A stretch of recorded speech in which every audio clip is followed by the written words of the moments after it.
Today I'm talking to Ernest from Denmark, and Ernest has been using the inquiry-based stress reduction technique with organisations, and so I'm just wondering, Ernest, if you can share with me who it is that you've been working with and the sorts of responses that you've had, how you've worked with the people in the organisations, and yes, their feedback on this process and how useful it's been for them.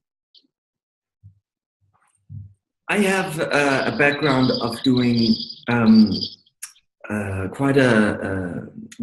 for 15 years or so, I've been running my own company, doing all kinds of stuff in this area of coaching and management, leadership development and stuff. And at some point I found the work and I started integrating that. So I already had like some clients and some companies I was working with. And so I just gradually shifted more and more into doing the work with them, or ISBR, IBSR? Yeah, inquiry-based stress reduction. Right, yeah. IBSR, yeah. And so it's difficult to say exactly when did I start doing the work, and so that shift. So who have I been working with? A lot of different companies, some of them more, some of them less focused on the IBSR part. But specifically, an example of where I've been using only the work is I've been running this leadership development program in the largest hospital here in Denmark, called Rigshospitalet. And that's been leadership development, a leadership development program, only focused on the work, nothing else, and not about just learning how to use this tool. And that has been tremendously effective. I've been running it for a couple of years, running about four groups per year in a process of 6 or so days. And what the feedback is that what happens is that the collaboration becomes a lot better in the management teams. And even so, I started this, I don't know, 3-4 years ago.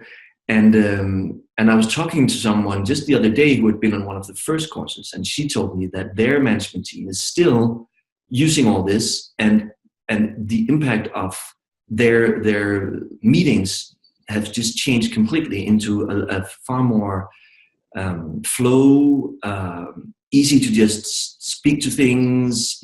People don't get defensive.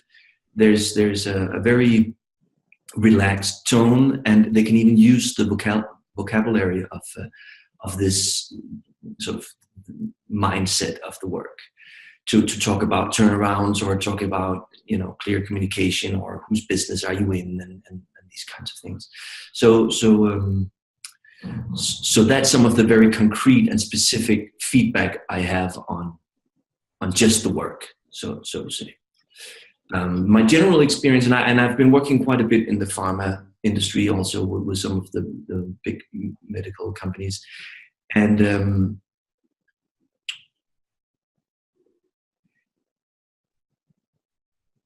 it's so interesting to try to pinpoint what is it the work does, because it just upgrades you on so many levels, like your own thinking, your communication skills. It's all lifted. So.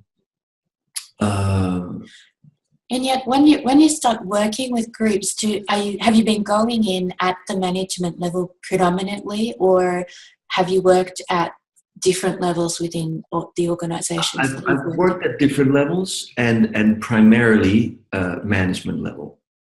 It seems at least the way I do it, the investment is sort of on a level where the idea is to get that, and then it'll trickle down, or that's where you have the greatest impact.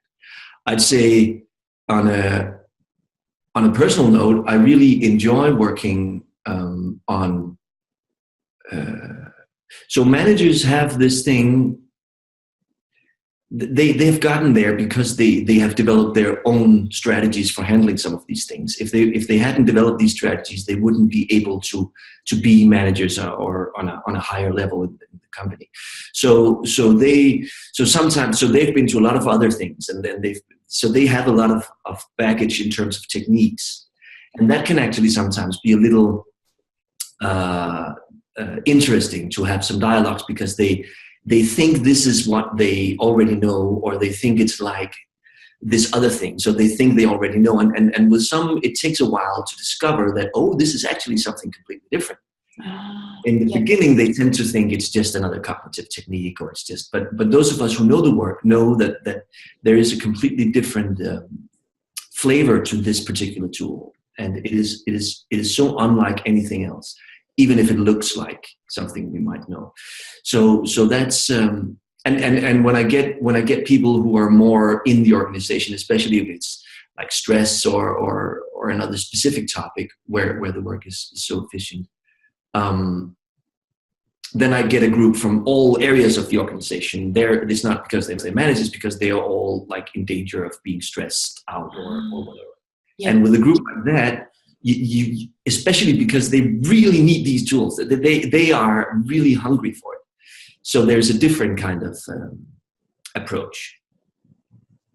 Yeah, is my experience, and that's just a very personal. Yeah, sure. But so the people that are attending, are they self-selecting, or are they being opted in by others within the organization? For me, it's all the way through been an absolute requirement that if we do an actual in-depth, if we start doing in-depth training, people have, it has to be like informed consent and a decision they've made. So they have to know what it is they're getting themselves into and want to. And it's not because there's anything dangerous about it. It's not like, what am I getting myself into? It's just, it requires a willingness to really look with open eyes on what's going on in you. And I find that not everybody are in a place in their lives or their work lives or private lives or whatever where they have that space in their lives to do that. It requires some energy to face some things sometimes. So yeah, I do also do like when people are just asked to come, some manager, oh, this is great, let me roll that out in my entire. And what I always do is I say, I'm happy to do that. And what we'll do is we'll do an introduction. We'll explain it, but we won't go so much in depth. And those who then after that are interested in going more in depth, we can offer it to them. But when I do it for people who haven't decided on their own to come, I always, it's a very, very, I stay very much with me and with my examples, and it's just very much an invitation to understand and very free for all to just join on the level they want to join. And so when you do your programs, when you run your programs, you talked about 4 or 5 days, 6 days. What sort of follow-up process do you have after you've run that? Do you continue to work with them, or what sort of things do you do? Yeah, it differs a bit. So part of what I do is I just come for 1 day or even less just to introduce it, and there's no direct follow-up on that. It's just, if they want, they can of course get in touch. If they want to put together a group, I'm happy to facilitate and work on that. But that's open. When I do the more serious stuff of like this whole 6-day thing, I've been running like some follow-ups. How did we do it? I think once a month, getting people together and letting them work. And my experience with that is that it's difficult. To out of a group of people who join. I would say that the statistics are usually like this. There are a couple who, out of like 20 people, 1, maybe 2 it's not what they thought it was, and they're not where they thought they were, and so they just don't take it on, and so it's not for them. Of the rest,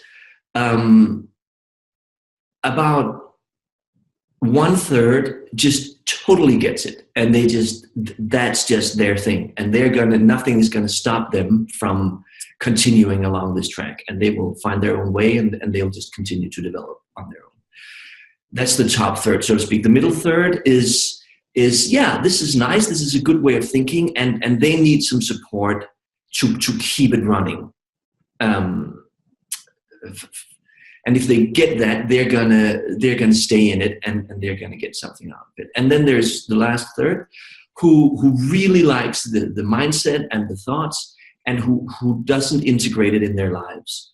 So it becomes an understanding. They can understand when others talk about it. They can speak about it themselves. Yeah. They have all the knowledge, and the actual embodiment and integrating and actually really changing their actual how they show up and how they perform and act in life. There's not a big impact there. That would be my thing. And so when you do the follow-up, those for whom it's really interesting is that middle third. The bottom third is gonna, probably not come. And then there are the 2/3 left. And in this case, the bigger programs I've done with managers, and in their busy lives, what happens is that then they skip one and they skip one. So now we start getting down to a rather small group of people. Yeah. And so it's fizzled out. So what I've done instead is I just offer it I let them know that I have an offering which is open for anyone to come. And then those who want can come and join that. But that's then not within the workplace setting. That's in a private setup. And and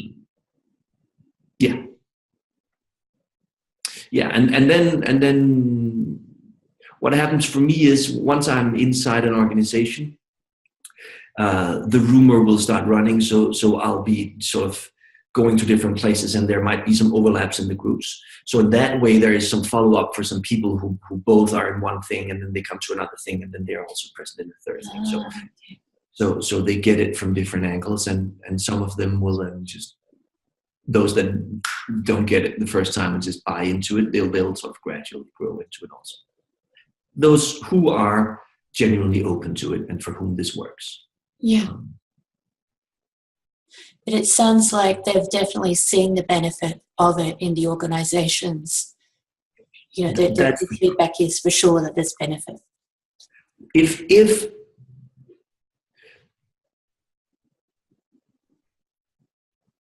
I don't think I've ever experienced presenting these things to an organization or to a group of people where they don't get that this is really interesting and useful. So I would dare to say they always get that there's something valuable here, and they bring something valuable home. To say that they then get it is what do we mean by that? For me, that means that they start applying it in their lives. That's for me like the main thing. And that's not for all, because that depends on how much in depth I get to go. I would say when I get to really deliver what it is to a level where they actually get to the point where it clicks, then it doesn't leave them. Then they get it. And where it's just like presented, then it becomes like so many other things that they hear, there's a seminar and we bring someone in and this is an interesting tool. And then they just have that in the back of their minds. Can use that at dinner conversations. So there is a spectrum there, but the more people allow themselves to really open up to it, the deeper they will get it, and of course the deeper the impact. No big wisdom there. It's very logical, really. Yeah. And I guess as we know, those people that get it is going to have a greater impact not only on their work life but their personal life as well. And so they'll obviously really understand the benefit. There's an interesting thing there about the private and the work life. So what we know, who know the work, is that what you're working on is my beliefs. And those beliefs are present in my private life and in my work life. So whether I have respect issues at work or at home, it's the same thing. Mm-hmm. And I can solve them in one place and they will get resolved in the other. So but when you start out with people in an organization, some organizations, they have very much, they sort of separate those two out. And so in the beginning, it's usually good to just keep it to the workplace and only use workplace examples and only work on that. And then they start getting that, hey, this actually also works on my wife. And it's very, very typical that after a couple of times, they'll start bringing up issues from home because they start getting and seeing that, okay, there's a better example at home, so let me use that because it'll also have an impact on respect or saying no or, clear communication or whatever it is in the workplace. Yeah. And in the end, it's just when I both do basic, like when I really get to set it up the way I dream of it, I get to do like the basic things. And then I do advanced courses for those of the basic ones that actually want even more. So I can have those 6-day thing and from each group, I'll then collect some.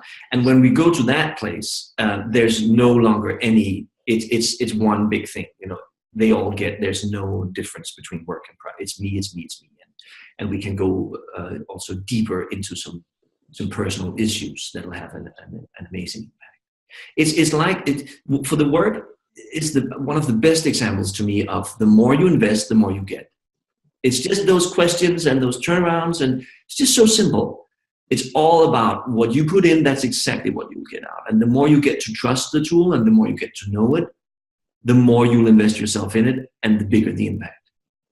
And that's basically that's what we're talking about, really, about how much exposure do they get, how much immersion, how much embodiment, and for those that really get it, it's just life-changing, clearly. We know that from our own examples, don't we? So, exactly. Yeah. Totally. Yeah.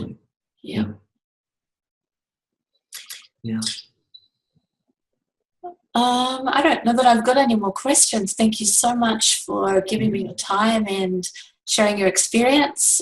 This has been really valuable. And again, just another way of showing how, and your explanation of the way that you're using it in workplaces is valuable for people to understand. And hopefully it means that some Australian workplaces might be interested in getting on board and having a go at using this tool to reduce some of the stress in the workplace. That would be beautiful. Happy to support. Thank you. Thank you.